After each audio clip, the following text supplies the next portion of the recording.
Kemudian dari sisi poin ketiga, kalau di Jawa ada gereja-gereja Jawa, nanti ada banyak diskusi. Ini saya hanya coba meringkas kebudayaan Jawa yang diakulturasi di dalam gereja-gereja. Misalnya kalau orang meninggal ada piston, 7 harian dan sebagainya. Sejauh ini ya gereja-gereja Jawa melakukan dan tidak mempermasalahkan. Cuman memang konsepnya berbeda ya. Hanya waktunya yang sama. Kadang waktunya juga tidak sama-sama persis ya. Kadang nggak 7 benar gitu hitungannya. Jadi kadang agak-agak geser gitu. Terus konsepnya kan bukan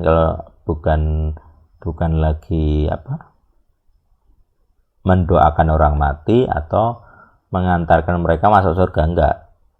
Karena konsep Jawa kan roh yang meninggal atau jiwa manusia meninggal kan belum masuk surga atau ke akhirat gitu. Mereka masih mengembara di dunia. Nanti terakhir ke 3 tahun, ribuan hari gitu. Nah, itu kalau konsep spiritualitas Jawa begitu. Nah, kalau gereja saya rasa sejauh ini yang saya tahu juga tidak seperti itu konsepnya. Jadi kalau piston 7 harian ya dia menghibur keluarga yang ditinggalkan, intinya begitu. Kemudian tentang bentuk-bentuk dari budaya Jawa, dari akulturasinya ya bisa dari pakaian. Saya rasa pakaian tidak ada yang bermasalahkan, kecuali memang ada poin-poin tertentu yang berkaitan dengan sosok ya. Makanya nomor 3 ini ada istilah sosok dan benda-benda. Misalnya ada pendeta yang memahami keris sebagai Kristus, Sang Kristus. Ya, itu cocok logi, dimirip-miripkan, tetapi juga perlu dipertanggungjawabkan gitu ya. Karena kita tidak boleh membendakan Yesus, itu kan tidak boleh. Apalagi itu benda senjata gitu. Kalau sebagai benda seni tidak apa-apa, tapi kalau dianggap itu Sang Kristus itu agak-agak bahaya kali ya. Karena di Jawa keris itu punya roh, punya kodam. Jadi artinya kalau kita menganggap keris itu Sang Kristus, berarti kita beranggapan roh di dalam keris itu adalah Sang Kristus. Nah, itu bahaya. Secara konsep agak-agak bahaya gitu. Makanya biasanya ini akan lebih baik dites power aja. Sang Kristus, roh Yesus, roh Kristus itu apakah sama dengan roh kodam di dalam keris? Nah, diadu power. Makanya dalam metode El Sadik ya diadu power. Lebih hebat mana roh Kristus dengan kodam di dalam keris? Yang dianggap Sang Kristus. Diadu power gitu. Kemudian juga sosok-sosok Semar. Ya kayak saya, ini kan kaos Semar. Kelihatan nggak? Nah, ini kaos GKJ ya, Gereja Jawa. Karena di Jawa sendiri sosok Semar itu persepsinya beda-beda ya. Ada yang menganggap itu hanya perwujudan konsep. Jadi itu kan bukan manusia yang real ya. Dia bukan lelaki, bukan perempuan. Dia tua tapi anak kecil.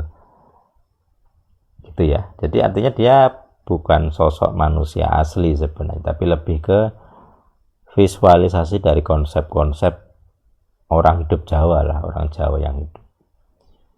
Tetapi di sisi lain ada aliran spiritualitas yang menganggapnya benar sosok gitu ya. Dengan sebutan Semar, Sang Hyang Tunggal, kemudian tadi saya baca juga Sabda Palon misalnya. Jadi ada banyak nama, ada banyak variasi pemahaman tentang Semar. Ada yang hanya sebagai manifestasi atau visualisasi dari konsep, gitu ya. Termasuk nanti ke wayang gitu. Misalnya di dalam gereja-gereja Jawa orang biasa pakai wayang orang ya.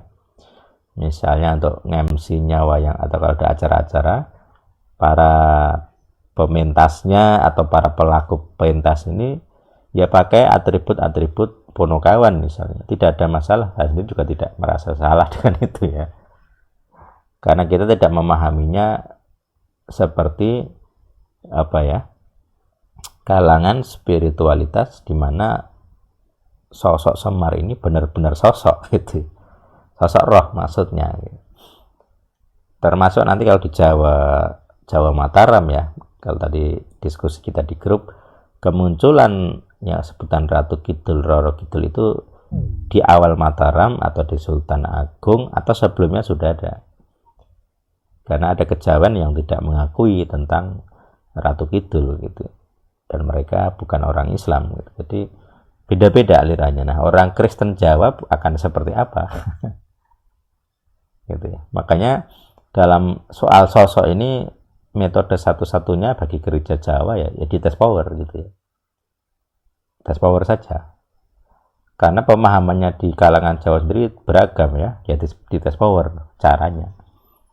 Ini roh beneran atau hanya konsep atau ini hanya seni. Nah, gitu. Termasuk nanti benda-bendanya ya. Benda-benda itu kalau di Jawa ya, kalau Semar ya bentuknya Semar, maksudnya kayak cudre, jimat bentuknya Semar gitu ya. Ada perwujudan visualisasinya.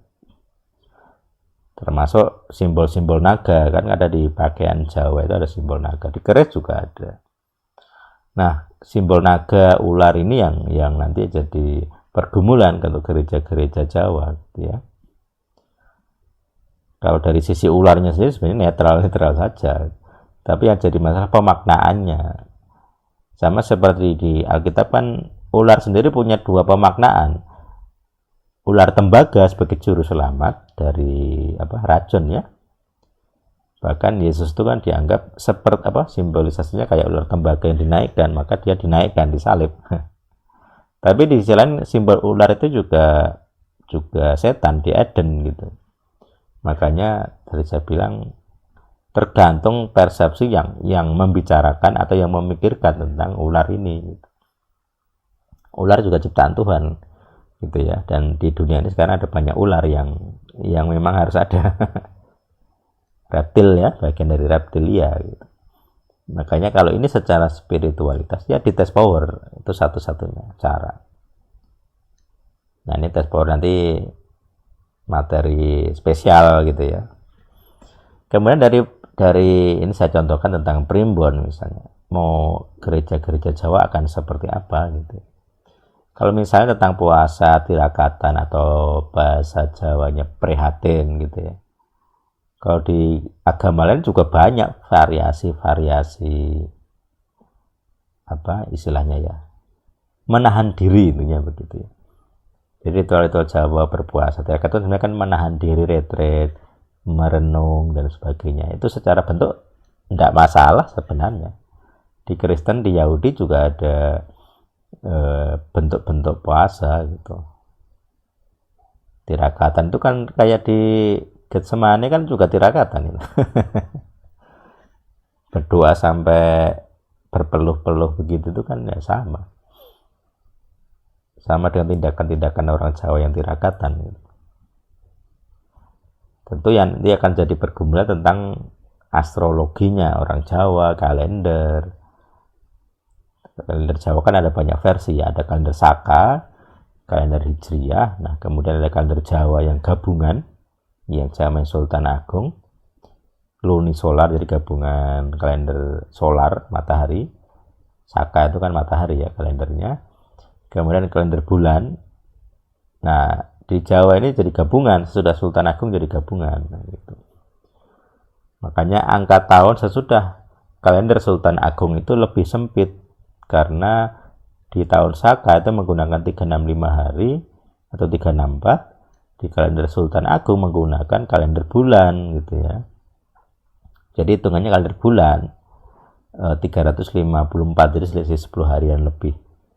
Maka ada perubahan dengan kalender Saka yang asli. Nah ya, Saka asli dari Bali yang masih pakai.